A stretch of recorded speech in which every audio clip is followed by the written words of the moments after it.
the following weeks and months, Lancelot, Guinevere and Arthur were hardly out of each other's company. They were close, but almost as suddenly as he appeared, Lancelot disappeared. The figure of Lancelot is something of a late comer to the Arthurian legend. He's introduced by Chrétien de Troyes in the Middle Ages. Previous to that, there was a Welsh companion, Guinevere, who was a companion to Arthur. There is certainly a school of thought that feels that this new figure introduced a completely different set of values. He is something that the French lounge isn't. He is extremely handsome, and ladies love him. He is a threat to Arthur, but really with his association with Guinevere. Years passed, and then a knight appeared. It was Lancelot, but he had changed. He had become thin and aged.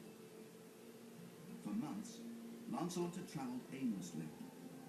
He came upon the castle of King Pelles at Corbenic, where they had been plagued by a great fiery dragon. Lancelot fought the dragon. His great skill and courage had not left him, and it was slain. A feast was held, and King Pelles thanked Lancelot for his deed, saying that he would see something now that no other knight had ever seen. Lancelot told Arthur, "With these eyes I saw the cup Lord Jesus Christ drank from at the Last Supper. King Pelles told me that the cup was passed down to him through his forebear, Joseph of Arimathea." Arthur dismissed the vision as trickery and illusion, but Lancelot maintained he had seen the Grail. Probably the best well-known object in the Arthurian legend is the Holy Grail. And it's an amazing object because although everyone knows vaguely what it is, there's actually, within the tradition itself, no clear idea. Sometimes it's called a stone, sometimes it's called a platter, sometimes it's called a chalice. Later tradition associates it with the cup of the Last Supper, the cup from which Christ drank at the Last Supper, but also very often the cup which contained his blood on the cross. So it's a double link to Christianity. Lancelot then revealed to Arthur that he had a love, but one that he was ashamed of, for she was another man's wife. He told Arthur that during his time away, he had stayed with Elaine, the daughter of King Pelles at Corbenic. She had borne him a son, Galahad. Lancelot had been attracted to Elaine because she had reminded him of his true love, Arthur's wife, Guinevere. Arthur could not bear to hear this, but Lancelot begged Arthur to hear him out. "At Corbenic, I was in misery, for in my heart I was with Guinevere. One day I awoke and felt sick with the lies and dishonour and ran away." As Lancelot finished his story, they were urgently summoned to the river, where a large barge was coming in towards the bank. On it lay the body of a dead woman. "It is her. It is Elaine," said Lancelot. Lancelot is a very human figure. He's not the perfect knight. If you think of all of the knights of the Round Table, there's only one out of all of them who is actually pure at heart. That, of course, is Galahad. And Lancelot, who is the knight that everybody wants to be, is not actually pure at heart at all. And he doesn't just pursue an adulterous love, but he pursues that love, with the queen, who he should really owe some sort of allegiance to, above and beyond his own base desires. Galahad, the son of Sir Lancelot and the scorned Elaine, was to prove himself more than worthy of his place at the Round Table. Only he is able to fulfill the quest for the Holy Grail.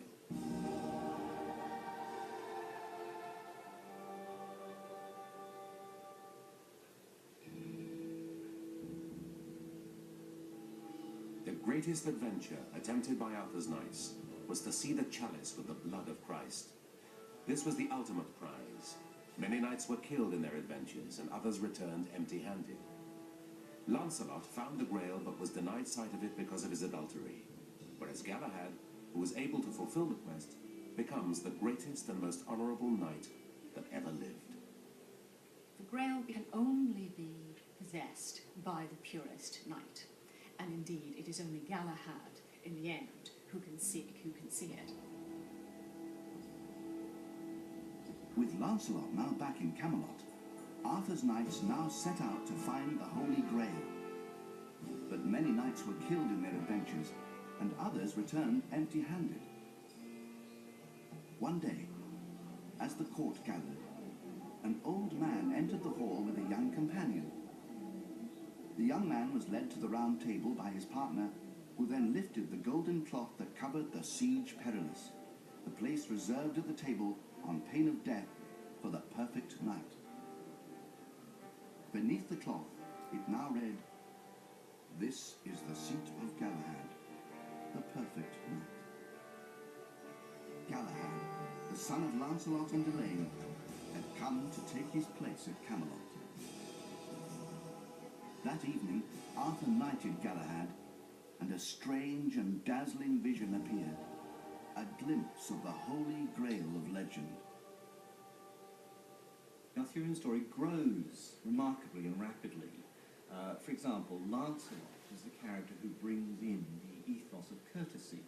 Gawain, that sort of lusty warrior from Celtic, is demoted, and Lancelot is suddenly the greatest knight. But then there's another greater knight, because when the Grail story comes into the tradition, Sir Galahad becomes the Grail achiever.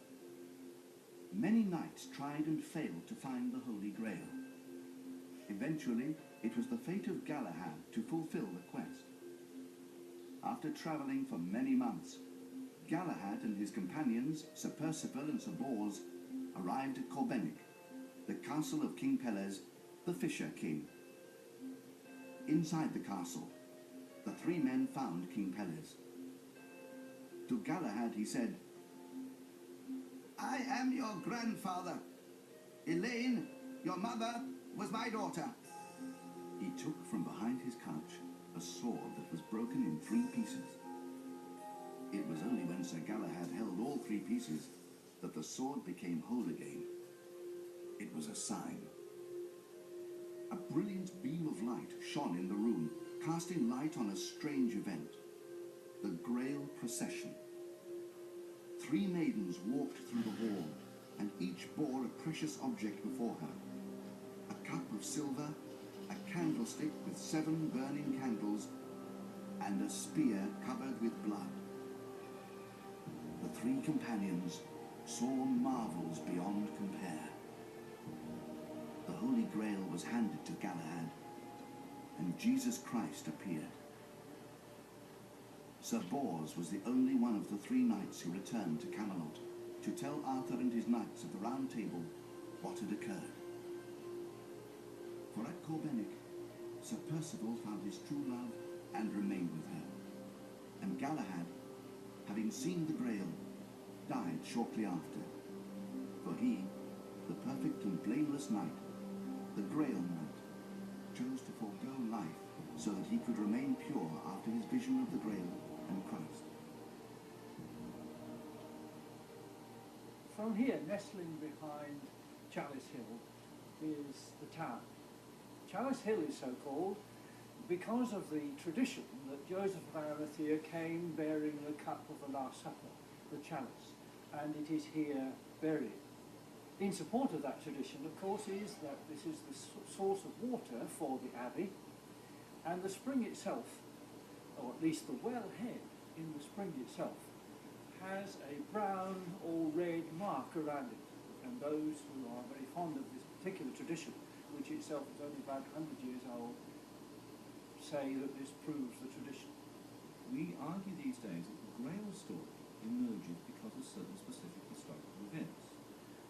In 1187, the Western forces lost the Holy Land. They were defeated by Saladin, the knights were massacred, and Jerusalem was taken by storm.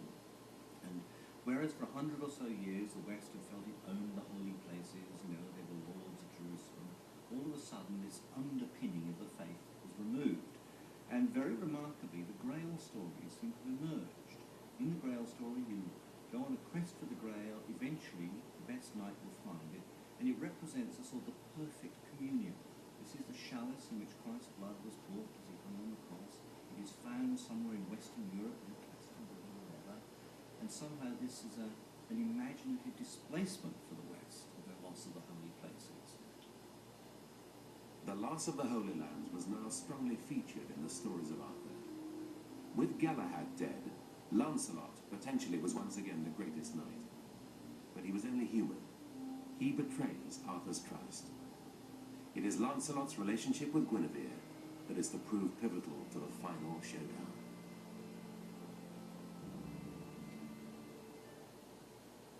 Sir Thomas Malory's Morte d'Arthur is the most complete history of Arthur. After its publication, the popularity of these stories slowly declined. In the 19th century, there was an upsurge of interest in the Middle Ages. Tennyson published a series of epic poems known as the Idylls of the King, and King Arthur was re-established as a favourite heroic figure. Malory, Sir Thomas Malory, is the English author that most people who read and speak English know as the major Arthurian writer. Malory wrote in the later 15th century. He finished his great Le Morte d'Arthur by 1471, and it must have taken quite a time to write. Malory is a sort of gathering of earlier material into English and the source to material in English later on. Malory is really it. Malory's book is usually called Le Morte d'Arthur, because that's what Caxton called it when he printed it. You know, it's a great title, The Death of Arthur.